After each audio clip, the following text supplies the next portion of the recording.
नमस्कार दोस्तों, आप सभी लोगों का स्वागत है अका स्टडी क्लासेज में। आइए प्रारंभ करते हैं। आज का चैप्टर है मुगल 16वीं से 17वीं शताब्दी। इसमें देखिए है कि मध्यकाल में किसी भी शासक के लिए भारतीय उपमहाद्वीप जैसे बड़े क्षेत्र पर जहां लोगों एवं संस्कृतियों में इतनी अधिक विविधताएं हैं, शासन कर पाना अत्यंत ही कठिन कार्य था। सांस्कृतिक विविधताएं कैसे हैं, आप देखिए। ये पूर्वी क्षेत्र है, यहाँ कलकत्ता है, असम है, मेघालय है। यहाँ की पहनावा, यहाँ की भाषा अलग है। यहाँ ये पश्चिम में गुजरात तरफ आइए, महाराष्ट्र तरफ आइए तो मराठी भाषा बोली जा रही है, गुजरात में गुजराती बोली जा रही है। यहाँ ऊपर आइए, यहाँ नीचे दक्षिण भारत, यहाँ की है तमिल और तेलुगु। तो इतनी सारी जो विविधताएं हैं भारत में, तो उस हिसाब से कैसे एक आदमी, मान लो कोई आदमी केवल हिंदी जानता है लेकिन उसको शासन करना है बांग्ला वासियों पे, दक्षिण के तमिल तेलुगु वासियों पे, यहाँ गुजराती और जो मराठी बोलते हैं, तो कैसे उनकी भाषा समझेगा और कैसे शासन करेगा। तो वही कह रहा है कि इतनी अधिक विविधताएं हैं, शासन कर पाना अत्यंत ही कठिन कार्य था। अपने पूर्ववर्तियों के विपरीत मुगलों ने एक साम्राज्य की स्थापना की और वह कार्य पूरा किया जो अब तक केवल छोटी अवधियों के लिए ही संभव जान जान पड़ता था। जैसे इनके पहले जो अलाउद्दीन खिलजी था, जिसका शासनकाल 1296 से चालू हुआ था, 1316 तक रहा, तो बड़े अल्पकाल के लिए दक्षिण में कुछ समय तक शासन कर पाया था। इसके बाद फिर फ्री हो गया था दक्षिण। तो यही वो कह रहा है। 16वीं सदी की उत्तरार्ध में इन्होंने दिल्ली और आगरा से अपने राज्य का विस्तार शुरू किया। यानी 16वीं सदी के उत्तरार्ध में राजधानी जो है क्या बन गई, आगरा बन गई, से अपने राज्य का विस्तार किया और 17वीं शताब्दी में लगभग संपूर्ण महाद्वीप पर अधिकार प्राप्त कर लिया। उन्होंने प्रशासन के ढांचे व शासन संबंधी जो विचार लागू किए वे उनके राज्य के पतन के बाद भी टिके रहे। यह एक ऐसी राजनैतिक धरोहर थी जिसके प्रभाव से उपमहाद्वीपों में उनके बाद आने वाले शासक अपने को अछूता न रख सके। आज भारत के प्रधानमंत्री स्वतंत्रता दिवस पर मुगल शासकों के निवास स्थान दिल्ली के लाल किले में प्राचीर से राष्ट्र को संबोधित करते हैं। ये जो चित्र दिया गया है, ये देखिए, ये लाल किले का चित्र है और यहाँ पे खड़े होके उस समय सजावट वगैरह हो जाती है तो ये सब अच्छा लगता है। तो प्रधानमंत्री 15 अगस्त को और राष्ट्रपति 26 जनवरी को यहाँ से खड़े होके राष्ट्र के नाम संबोधन करते हैं और यहाँ पे खूब भीड़ लगी रहती है, जनता इकट्ठा हो जाती है। जहाँ भी आपको ये पार्किंग जैसा स्थान दिख रहा है, गाड़ियाँ खड़ी हैं। मुगल कौन थे? मुगल दो महान शासक वंशों के वंशज थे। माता की ओर से मंगोल, इसको ये क्वेश्चन आता है अक्सर, तो माँ मंगोल, माँ से मंगोल और ता से तैमूर, पिता। तो मंगोल शासक चंगेज खां, जो चीन और मध्य एशिया के कुछ भागों पर राज करता था, के उत्तराधिकारी थे। पिता की ओर से वे ईरान, इराक व वर्तमान तुर्की के शासक तैमूर, ये आया है तैमूर, तो ये है पिता, ता तैमूर, माँ मंगोल। ये क्वेश्चन आ चुका है। जिनकी मृत्यु 1404 में हुई थी, के वंशज थे, परंतु मुगल अपने को मुगल या मंगोल कहलाना पसंद नहीं करते थे। ऐसा इसलिए क्योंकि चंगेज खां से जुड़ी स्मृतियां सैकड़ों व्यक्तियों के नरसंहार से संबंधित थी। ये उसी तरह का शासक था मंगोल, कि मतलब इसका नाम पॉजिटिव में नहीं जुड़ा था, निगेटिव में जुड़ा था। तो जो चीज़ नेगेटिव है, तो जनता के बीच जिसकी छवि नेगेटिव बनी होगी तो उसको लोग पसंद नहीं करेंगे। इसीलिए बाबर नहीं चाहता था और अन्य जो मुगल शासक हुए वो नहीं चाहते थे कि हमारी छवि भी जनता के बीच में निगेटिव बने। इसलिए वो अपने को मंगोल का वंशज न कह के तैमूर का वंशज कहलाना अधिक पसंद करते थे। दूसरी तरफ तैमूर के वंशज होने पर गर्व का अनुभव करते थे। ज्यादा इसलिए क्योंकि उनके इस महान पूर्वज ने 1398 में दिल्ली पर कब्जा कर लिया था। तैमूर लंग का आक्रमण कब हुआ था? 1398 में हुआ था। तो वही चीज है, यही तैमूर लंग है जिसमें 1398 पे दिल्ली पे कब्जा किया था।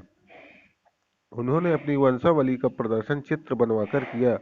प्रत्येक मुगल शासक ने तैमूर के साथ अपना चित्र बनवाया। जो आदमी प्रसिद्ध होता है उसके साथ सब कोई फोटो खिंचवाना चाहता है। जैसे सलमान खान आ जाए तो हर आदमी खड़ा होकर फोटो खिंचवाता है। तो इसी तरह तैमूर जो इनके पिता की ओर का वंशज था, उसके साथ सबने अपनी अपनी फोटोएं बनवाई हैं बाद में। मुगल सैन्य अभियान। प्रथम मुगल शासक बाबर 1526 से 1530 ने जब 1494 में ये फरगना या फरगना राज्य का उत्तराधिकार प्राप्त किया तो उसकी उम्र केवल 12 वर्ष थी। यानी बाबर जब फरगना की गद्दी पर बैठा, कब बैठा? 1494 में, और उस समय बाबर की उम्र केवल 12 वर्ष थी। मंगोलों की दूसरी शाखा उज्बेकों के आक्रमण के कारण उसे अपनी पैतृक गद्दी छोड़नी पड़ी। तो ये फरगना का बाबर शासक तो बन गया, लेकिन मंगोल जो माँ की तरफ के थे, तो उनकी एक शाखा थी उज्बेक। तो उज्बेकों ने जब फरगना पर आक्रमण कर दिया तो बाबर से ज्यादा शक्तिशाली थे, तो बाबर को वहां से अपनी जान बचा के भागना पड़ा। अनेक वर्षों तक भटकने के बाद उसने 1504 में काबुल पर कब्जा कर लिया। अब देखिए, ये वो समय है जब काबुल पे कब्जा कर रहा है 1504 में, और 1504 में ही सिकंदर लोदी आगरा शहर की स्थापना कर रहा है। कहाँ? भारत में। तो देखिए, लोदी काल में ये एक दिया हुआ है 1526 में इब्राहिम लोदी के मध्य युद्ध होता है। तो इब्राहिम लोदी का जो डैडी था सिकंदर लोदी, तो सिकंदर लोदी ने 1504 में किसकी स्थापना की है? आगरा की स्थापना की। उसी आगरा को फिर ये आगे चल के जब जीतेगा तो राजधानी बनाएगा।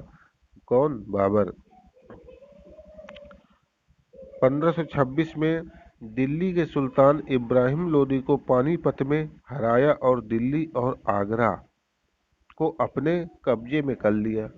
क्योंकि सिकंदर लोदी जिसने ये आगरा शहर बसाया है, इसके पहले राजधानी दिल्ली थी। तो सिकंदर लोदी ने आगरा शहर बसाया और आगरा को अपनी राजधानी बना लिया था।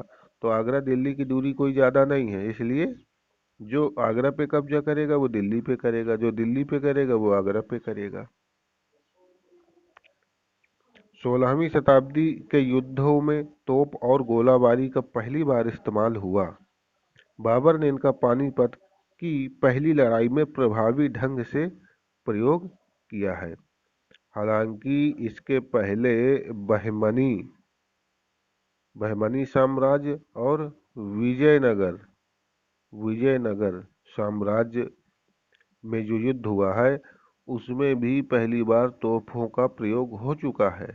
जब आपके पास ऑप्शन आ जाए, ये मुगल काल वाला ये जो आपको दिया है कि पानीपत की पहली लड़ाई, और ये बहमनी विजयनगर आ जाए, तो उनमें दोनों में ये पहले होगा। यदि ये ऑप्शन में नहीं आ रहा बहमनी और विजयनगर राज्य वाला, तब आप फिर पानीपत के प्रथम युद्ध के साथ तोपों या गोलाबारी का जो प्रयोग हुआ इस पे जा सकते हैं। लेकिन पहले हुआ था बहमनी और विजयनगर में। तो इसमें शायद बुक्का फर्स्ट था विजयनगर की ओर से, और बहमनी की ओर से भी कोई शासक था, वो अभी याद नहीं आ रहा है। आगे चलते हैं। ये देखिए, अकबर का शासन। अकबर के समय उसका क्षेत्र कहाँ तक था? ये देखिए, ये तो भारत की सीमा हो गई। ये वर्तमान पाकिस्तान है। ठीक है, उस समय तो पाकिस्तान एक ही था। तो मुगलों के अंडर में, या अकबर लिखा है ना, तो अकबर के अंडर में देखिए उस समय कांधार था, इधर काबुल था, श्रीनगर, कश्मीर, यहाँ तक तो शासन था ही, लाहौर तो रहेगा ही खैर। यहाँ देखिए सिंध था। तो ये यहाँ से ऐसे ऐसे शासन था। छूटा क्या था? गोंडवाना छूटा था। और अभी आपने पढ़ेंगे या पढ़ा हो शायद, 1565 में गोंडवाना पर इसने आक्रमण किया था अकबर ने। गोंडवाना क्या था? गोंडवाना लैंड, ये यहाँ से देखिए उड़ीसा पड़ रहा है, ये गोंडवाना लैंड से जाना जा रहा है, जहाँ पे आजकल हमारा छत्तीसगढ़ और ये सब हो रहा है, झारखंड, ये सब वही क्षेत्र तो समझ में आ रहा है। तो गोंडवाना क्या था? यहाँ पे एक गोंड गोंड जनजाति थी, जिसने जो यहाँ पे शासन करती थी, और उसी से गोंडवाना लैंड बना। ठीक है। और देखिए जो मैंने अभी बहमनी राज्य बताया, ये देखिए अहमदनगर, बीजापुर, गोलकोंडा, ये सब बहमनी राज्य के थे। ये सब दक्षिण भारत में है, और इसके नीचे का नक्शा ऐसे ऐसे करके वो उन्होंने नहीं बनाया है। तो यहाँ पे क्या था? विजयनगर राज था। तो इन दोनों में लड़ाई हुआ करती थी, होती रहती थी। तुंगभद्रा नदी इनके बीच की सीमा रेखा हुआ करती थी। उत्तराधिकार की मुगल परंपराएं। मुगल ज्येष्ठाधिकार के नियम में विश्वास नहीं करते थे, जिसमें ज्येष्ठ पुत्र अपने पिता के राज्य का उत्तराधिकारी होता था। इसके विपरीत उत्तराधिकार में वो सहदायत की मुगल और तैमूर वंशों की प्रथा को अपनाते थे, जिसमें उत्तराधिकार का विभाजन समस्त पुत्रों में कर दिया जाता था। जैसे आज वर्तमान में क्या हो रहा है, किसी बाप के यदि 3 लड़के हैं तो तीनों को बराबर बराबर खेत, बराबर बराबर घर बांट दिया जाता है, बराबर बराबर घर के जेवर बांट दिए जाते हैं। तो ये कह रहा है कि जो मुगल थे और तैमूर वंशों की प्रथा थी, वो यही थी कि सब में बराबर बराबर बांट दो। जैसे आज भी हम लोग का जब विभाजन होता है तो यही होता है, तो यही थी। आपके अनुसार उत्तराधिकार का कौन सा तरीका सही था? ज्येष्ठाधिकार यानी बड़ा पुत्र राजा बन जाए, या सहदायद। सहदायद यानी वर्तमान में जैसे अभी हम लोग बंटवारा करते हैं, कि ये वाला सही है कि बड़े पुत्र भर को राजा बना दिया जाए, ये सही है। जैसे हम लोग घरों का, खेत का बंटवारा कर लेते हैं, तो इसी तरह ये लोग राज्य का भी बंटवारा कर लेते थे कि यहाँ से यहाँ तक के एरिया का राजा तुम बन जाओ, यहाँ से यहाँ तक का तुम बन जाओ। लेकिन यदि देखा जाए तो देश चलाने के लिए बंटवारा नहीं होना चाहिए। घर खेत का बंटवारा तो ठीक है, लेकिन देश का यदि बंटवारा होता है तो फिर शासक कमजोर हो जाता है, और अगल बगल के लोग आक्रमण कर लेते हैं, क्योंकि उसका शासन क्षेत्र छोटा है, उसके आय के स्रोत भी कम है। तो वो कमजोर हो जाएगा तो दूसरे लोग कब्जा कर लेंगे। इसलिए राजा को मजबूत ही होना चाहिए, और उस बड़े क्षेत्र का स्वामी भी होना चाहिए, ताकि जब बड़ा क्षेत्र होगा तो आय ज़्यादा आएगी, आय ज़्यादा आएगी तो हर चीज़ से मजबूत बना रहेगा, चाहे सैनिक भर्ती हो चाहे कुछ भी हो, क्योंकि सैनिक भर्ती के लिए भी तो उसको धन ही देना पड़ेगा। राजपूतों के साथ मुगलों की शादियां। जहांगीर की मां कछवा की राजकुमारी थी, कछवाहा। वह अंबर वर्तमान में जयपुर के राजपूत शासक की पुत्री थी। शाहजहां की मां एक राठौर राजकुमारी थी, वह मारवाड़ जोधपुर के राजपूत शासक की पुत्री थी। मुगलों के साथ अन्य शासकों का संबंध। मुगलों ने उन शासकों के विरुद्ध लगातार अभियान किए जिन्होंने उनकी सत्ता को स्वीकार करने से इनकार कर दिया। जब मुगल शक्तिशाली हो गए तो अन्य कई शासकों ने स्वेच्छा से उनकी सत्ता स्वीकार कर ली। राजपूत इसका एक अच्छा उदाहरण है। अनेकों ने मुगल घराने में अपनी पुत्रियों के विवाह करके उच्च पद प्राप्त किए, परंतु कईयों ने विरोध किया, जिसमें सबसे पहले नाम आता है अकबर के समय में। जो इसमें नाम दिया है कि नहीं दिया, ये देखिए दिया हुआ है, जहांगीर की माँ यानी अकबर की पत्नी, तो वो कछवा राजकुमारी थी वर्तमान में। ये देखिए दिया है राजपूत शासक की पुत्री थी। तो इसकी जो जहांगीर की माँ थी, इसका विवाह अकबर से 1562 में हुआ था। राजा भारमल की पुत्री थी। इसके बाद आगे चलते हैं। मेवाड़ के सिसोदिया राजपूत लंबे समय तक मुगलों की सत्ता को स्वीकार करने से इनकार करते रहे, परंतु जब वे हारे तो मुगलों ने उनके साथ सम्माननीय व्यवहार किया। देखिए जो राणा प्रताप थे, राणा प्रताप कभी अकबर की अधीनता नहीं स्वीकार किए, वो सिसोदिया वंश के ही राजपूत थे। तो वही वो कह रहा है कि कुछ ऐसे लोग थे राजपूत जो मुगलों के साथ कभी समझौता नहीं किए, जबकि उनके बाद जब उनका पुत्र आता है तो वो समझौता स्वीकार कर लेता है अमर सिंह। और जब वो स्वीकार कर लेता है तो उसके साथ अच्छा व्यवहार किया जाता है और उन्हें उनकी जागीरें वतन वतन जागीर के रूप में वापस कर दी गईं। पराजित करने परंतु अपमानित न करने के बीच सावधानी से बनाए गए संतुलन की वजह से मुगल भारत के अनेक शासकों और सरदारों पर अपना प्रभाव बढ़ा पाए, परंतु इस संतुलन को हमेशा बरकरार रखना कठिन था। मनसबदार और जागीरदार जैसे जैसे साम्राज्य के विभिन्न क्षेत्र सम्मिलित होते गए, यानी साम्राज्य में जैसे जैसे ये लोग नए नए राज्य जीतते गए और शामिल करते गए, वैसे वैसे मुगलों ने तरह तरह के सामाजिक समूहों के सदस्यों को प्रशासन में नियुक्त करना आरंभ किया। शुरू शुरू में ज्यादातर सरदार तुर्की तुरानी थे, लेकिन अब इस छोटे समूह के साथ साथ उन्होंने शासक वर्ग में ईरानियों को, भारतीय मुसलमानों को, अफगानों को, राजपूत राजपूतों को, मराठों को और अन्य समूहों को शामिल किया। मुगलों की सेवा में आने वाले नौकरशाह मनसबदार कहलाते थे। आपने देखा होगा इसके पहले के चैप्टर में कि जब सल्तनत काल में ये लोग मुसलमानों को ही भर्ती कर रहे थे, यदि कोई भारत का मुसलमान है, कोई अफगानी है, तो तुर्की जो मुसलमान थे वो अपने को श्रेष्ठ नस्ल का समझते थे और बाकी मुसलमानों का विरोध करते थे। लेकिन देखिए अब धीरे धीरे समय बदल रहा है। अब आ गया है मुगल काल और मुगल काल में देखिए सभी जातियों को भर्ती कर रहे हैं। अफगान, यहाँ तक कि देखिए हिंदू भी लेने लगे, राजपूत मराठे ये तो हिंदू है ना, तो इनको भी शामिल कर रहे हैं। अब इनका उतना विरोध नहीं होगा। मुगलों की सेवा में आने वाले नौकरशाह मनसबदार कहलाते थे। मनसबदार शब्द का प्रयोग ऐसे व्यक्तियों के लिए होता था जिन्हें कोई मनसब यानी कोई सरकारी हैसियत अथवा पद मिलता था। मनसबदार मतलब ऐसा पद नहीं था कि जो सैनिक पद हो। सैनिक सेवाएं जो दे रहा है वो भी मनसबदार कहला सकता था, और जो सैनिक सेवाएं नहीं दे रहा है तो दोनों लोगों को यह पद मिल सकता था। यह मुगलों द्वारा चलाई गई श्रेणी व्यवस्था थी जिसके जरिए पद, वेतन एवं सैन्य उत्तरदायित्व निर्धारित किए जाते थे। यानी मनसबदार क्या था, मनसबदार से ये पता चलता था कि उसका पद क्या है, उसका वेतन क्या है। जैसे होता था कि आपको 500 का मनसबदार दिया गया, आपको 1000 का मनसब दिया गया, आपको 5000 का मनसब दिया गया। तो देखो जिसका जितनी बड़ी संख्या होगी वो उतना ही बड़ा मनसबदार कहलाएगा। तो इसी से पता चलता था कि यदि 5000 का मनसबदार है तो उसका पद बड़ा है, तो 5000 का मनसबदार है तो उसका वेतन भी ज्यादा होगा और उसका सैन्य उत्तरदायित्व भी ज्यादा होगा। लेकिन ये कंपलसरी नहीं था कि सैन्य उत्तरदायित्व उसका होना ही चाहिए।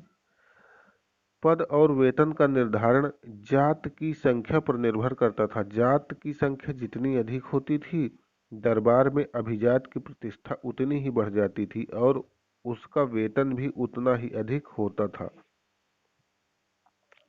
जो सैन्य उत्तरदायित्व मनसबदारों को सौंपे जाते थे उन्हीं के अनुसार उन्हें घुड़सवार रखने पड़ते थे।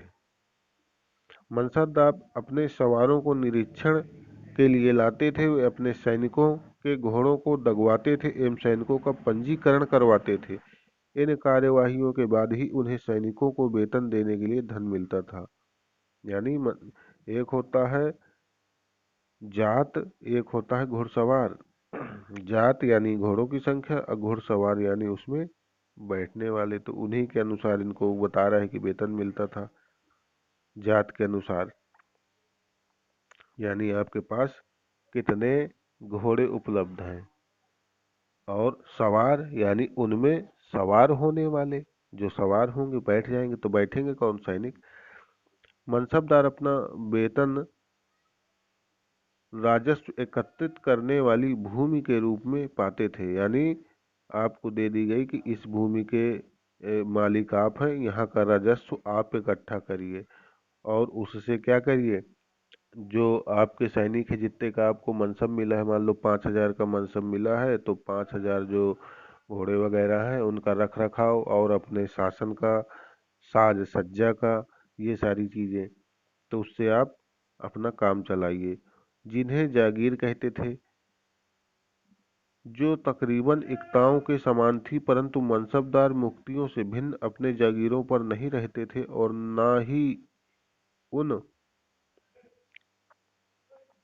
पर प्रशासन करते थे। उनके पास अपनी जागीरों से केवल राजस्व एकत्रित करने का अधिकार था, यानी जो जागीर मनसबदार को दी जाती थी उससे वो केवल क्या करते थे, राजस्व इकट्ठा करते थे। यह राजस्व उनके नौकर उनके लिए एकत्रित करते थे, जबकि वे स्वयं देश के किसी अन्य भाग में सेवारत रहते थे। जैसे अकबर बैठ रहा है आगरा में, ये मान लो आगरा है, और ये मनसबदार है मेरठ का, या ये मान लो इलाहाबाद का है।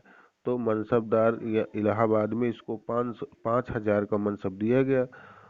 तो यहाँ पर इस राजा के सैनिक वहां से धन इकट्ठा करेंगे, इलाहाबाद के एरिया से राजस्व इकट्ठा करेंगे, और वो जो राजा है वो अपना यहाँ पे शासन कर, मतलब राजा के पास बैठ रहा है तो धन उस तक पहुंचा देंगे। जरूरी नहीं है कुल मिला के कि जिसको जागीर दी गई है वो अपना अपने क्षेत्र में ही बैठा रहे, उसके नौकर इकट्ठा करके अपने मालिक को दे देंगे और मालिक अपना कहीं भी रह सकता है, कोई दिक्कत नहीं है। जैसे बीरबल थे, बहुत छोटा सा उदाहरण, अब आपको समझ में आ जाएगा। बीरबल थे, बीरबल हमेशा अकबर के पास रहते थे, तो वो भी तो जागीरदार थे, तो बीरबल का जो भी क्षेत्र रहा तो उनको जागीर दे दी गई, तो वहां का राजस्व इकट्ठा करके उनके कर्मचारी नौकरगण बीरबल को दे दिया करते थे, और बीरबल तो अपनी सेवाएं राजा के पास ही दे रहे थे। तो इसी तरह से हो जाता था।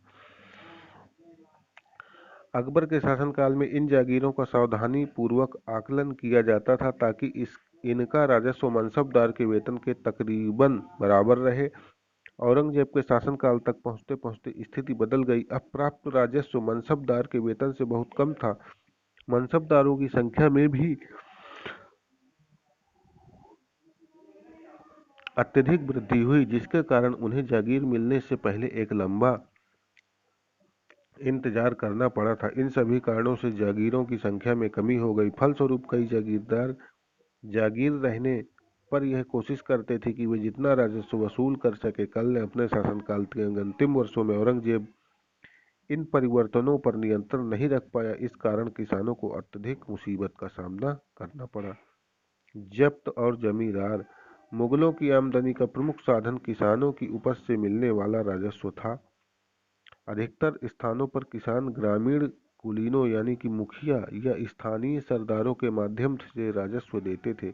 यानी जो मुखिया था ये पूरे गांव का राजस्व यहाँ पे बैठ के स्वयं इकट्ठा कर लेता था, और इकट्ठा जो पूरा गांव का राजस्व हो जाता था उसको अपने जागीरदार तक पहुंचा दिया करता था।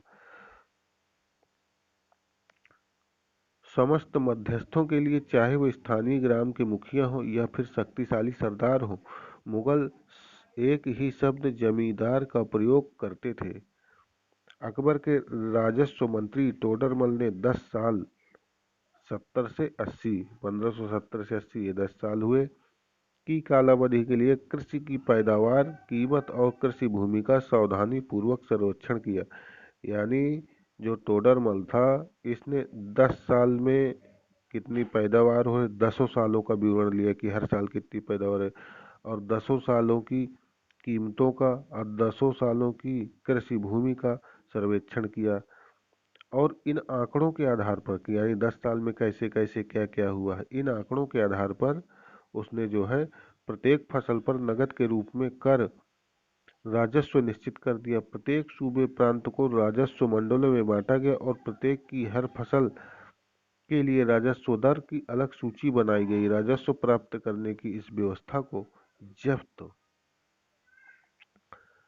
कहा जाता था। यह व्यवस्था उन स्थानों में प्रचलित थी जहां पर मुगल प्रशासनिक अधिकारी भूमि का निरीक्षण कर सकते थे और सावधानी पूर्वक उनका हिसाब रख सकते थे। ऐसा निरीक्षण गुजरात और बंगाल जैसे प्रांतों में संभव नहीं हो पाया।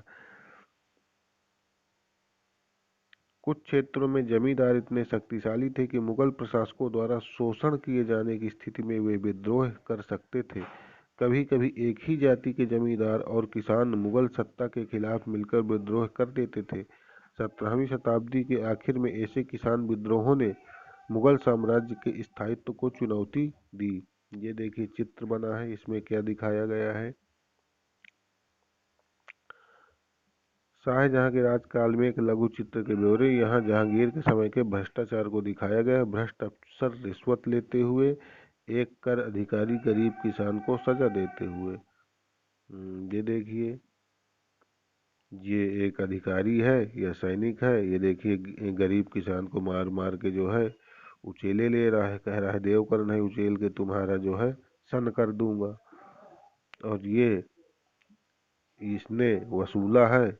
और ये देखिए यहाँ पे इस अधिकारी को रिश्वत दे रहे हैं कि साहब इतना ले ले, ऊपर मत बताना, आपको 500 मिल गया, 1000 मैंने कमाया है, 500 आप ले लीजिए, और वहाँ बता देना राजा को कि वहाँ सूखा पड़ गया है। तो इस तरह से ये जो है देखिए हो रहा है। आगे चलते हैं। अकबरनामा और आइन ए अकबरी। अकबर ने अपने करीबी मित्र और दरबारी अबुल फजल को आदेश दिया कि वह इसके शासनकाल का इतिहास लिखे। अबुल फजल ने यह इतिहास 3 जिल्दों में लिखा और इसका शीर्षक है अकबरनामा। क्योंकि अकबर के समय में लिखा गया और अकबर के विषय में लिख रहा है, तो उसका नाम दे रहा है अकबरनामा। पहली जिल्द में अकबर के पूर्वजों, यानी मान लीजिए हुमायूं, बाबर और जो भी हो, तो उनके विषय का बयान है। और दूसरी अकबर के शासन काल की घटनाओं का विवरण देती है। और तीसरी जिल्द आईने अकबरी है। इसमें अकबर के प्रशासन, घराने, सेना, राजस्व, साम्राज्य के भूगोल का ब्यौरा मिलता है।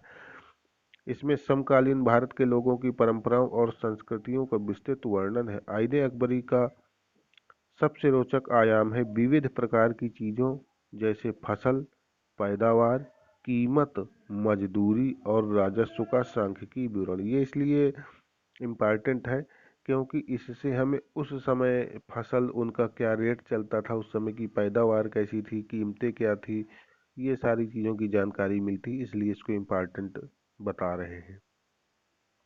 आगे चलिए। जहांगीर के दरबार पर नूरजहां का प्रभाव। मेहरुन्निसा 1611 में जहांगीर से विवाह किया। जहांगीर कौन है? जहांगीर अकबर का पुत्र है और जहांगीर की पत्नी का नाम है नूरजहां।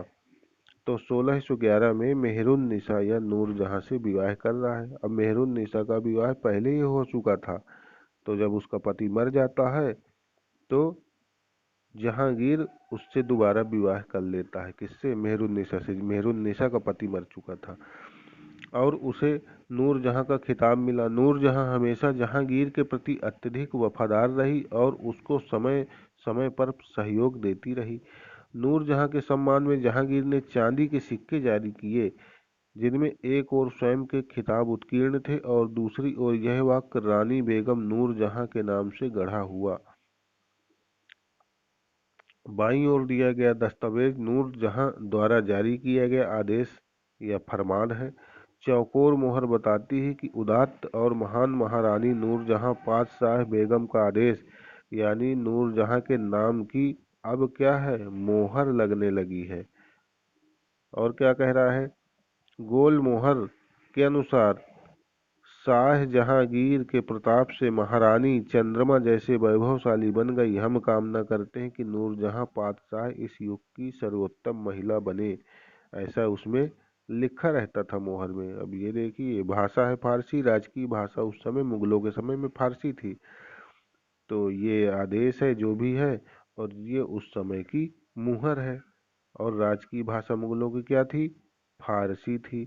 और सल्तनत काल की जो भाषा थी राजकीय, वो भी फारसी ही थी। तो फारसी मुगल काल और सल्तनत काल दोनों काल में ये राजकीय भाषा का इसको स्थान प्राप्त रहा है। आगे चलते हैं। सुलह ए कुल। अकबर की सुलह ए कुल की नीति का उसके पुत्र जहांगीर ने इस प्रकार वर्णन किया है। सुलह ए कुल की नीति क्या थी? यानी सभी धर्मों को समभाव मान रहे हैं, सभी धर्मों को लेके चल रहे हैं। ईश्वरी अनुकंपा के विस्तृत आंचल में सभी वर्ग और सभी धर्म, सभी वर्ग देखिए लिखा है ना, और सभी धर्म भी लिखा है कि अनुयायियों की एक जगह है, यानी यहाँ पे सब बराबर है। इसलिए उसके विशाल साम्राज्य में जिसकी चारों ओर की सीमाएं केवल समुद्र से ही निर्धारित होती थी, विरोधी धर्मों के अनुयायियों और तरह तरह के अच्छे बुरे विचारों के लिए जगह थी। यहाँ असहिष्णुता का मार्ग बंद था, यानी सभी धर्मों के प्रति हम बराबर भावना रखेंगे, सहिष्णु रहेंगे, असहिष्णु नहीं रहेंगे, ये कह रहा है। यहाँ सुन्नी और शिया, ये मुसलमानों के दो वर्ग हैं। तो सुन्नी और शिया एक ही मस्जिद में इकट्ठे होते थे और ईसाई और यहूदी एक ही गिरजे में प्रार्थना करते थे। ईसाई और यहूदी ये भी बटे हुए हैं दो भागों में, ईसाई धर्म, तो ये एक ही गिरजे में प्रार्थना कर रहे हैं। उसने सुसंगत तरीके से सार्वत्रिक शांति, सुलह ए कुल के सिद्धांत का पालन किया। सुलह ए कुल नीति किसने चलाई है? ये चलाई है अकबर ने। अकबर ने सुलह कुल नीति चलाई, स्वयं भी इसका पालन किया। इसके बाद जो इसका पुत्र आया जहांगीर, उसने भी इस नीति का पालन किया है। 17वीं शताब्दी में और उसके बाद मुगल साम्राज्य की प्रशासनिक और सैनिक कुशलता के फलस्वरूप आर्थिक और वाणिज्यिक समृद्धि में वृद्धि हुई। विदेशी यात्रियों ने इसे वैसा धनी देश बताया जैसा कि किस्से कहानियों में वर्णित होता है, परंतु यह यात्री इसी प्रचुरता के साथ मिलने वाली दरिद्रता को देखकर विस्मित रह गए। सामाजिक असमानताएं साफ साफ दिखाई पड़ती थी। शाहजहां के शासनकाल के 20वें वर्ष में दस्तावेजों से हमें पता चलता है कि ऐसे मनसबदार जिनको उच्चतम पद प्राप्त था, कुल 8,000 में से 445 ही थे। यानी 8,000 मनसबदार थे और उच्चतम पद जिन्हें प्राप्त था वो थे 445। कुल मनसबदारों की एक छोटी संख्या 5.6% को ही साम्राज्य के अनुमानित राजस्व का 61.5% स्वयं उनके व उनके सवारों के वेतन के रूप में दिया जाता था। मुगल सम्राट और उनके मनसबदार अपनी आय का बहुत बड़ा भाग वेतन और वस्तुओं पर लगा देते थे। इस खर्चे से शिल्पकारों और किसानों को लाभ होता था, चूंकि वे वस्तुओं और फसल की पूर्ति करते थे, परंतु राजस्व का भार इतना था कि प्राथमिक उत्पादकों, किसान और शिल्पकारों के पास निवेश के लिए बहुत कम धन बचता था। इनमें से जो बहुत गरीब थे, मुश्किल से ही पेट भर पाते थे, वे उत्पादन शक्ति बढ़ाने के लिए अतिरिक्त संसाधनों में, औजारों और अन्य वस्तुओं में निवेश करने की बात सोच नहीं सकते थे। ऐसी अर्थव्यवस्था में ज्यादा धनी किसान, शिल्पकारों के समूह, व्यापारी और महाजन ज्यादा लाभ उठाते थे, क्योंकि ये लोग क्या करते थे, व्यापारी थे और जो महाजन थे, ये लोग गरीब लोगों को ब्याज में पैसा देते थे और उसका लाभ उठाते थे। मुगलों के कुलीन वर्ग के हाथों में बहुत धन और संसाधन थे, जिनके कारण 17वीं सदी के अंतिम वर्षों में वह अत्यधिक शक्तिशाली हो गए। जैसे मुगल सम्राट की सत्ता पतन की ओर बढ़ती गई, वैसे वैसे विभिन्न क्षेत्रों में सम्राट के सेवक स्वयं ही सत्ता के शक्तिशाली केंद्र बनने लगे। तो ये तो पहले भी हुआ है, जब भी केंद्र की शक्ति या सम्राट या उसके उत्तराधिकारी कमजोर होंगे, तो जो छोटे छोटे उनके सेवक होंगे, जमींदार होंगे, वो क्या होंगे, वो मजबूत हो जाएंगे। तो ये मुगल काल में भी हो रहा है। इनमें से कुछ ने नए वंश स्थापित किए और हैदराबाद एवं अवध जैसे प्रांतों में अपना नियंत्रण जमाया। यद्यपि वह दिल्ली के मुगल सम्राट को स्वामी के रूप में मान्यता दे रहे थे, तथापि 18वीं शताब्दी तक साम्राज्य के कई प्रांत अपनी स्वतंत्र राजनैतिक पहचान बना चुके थे।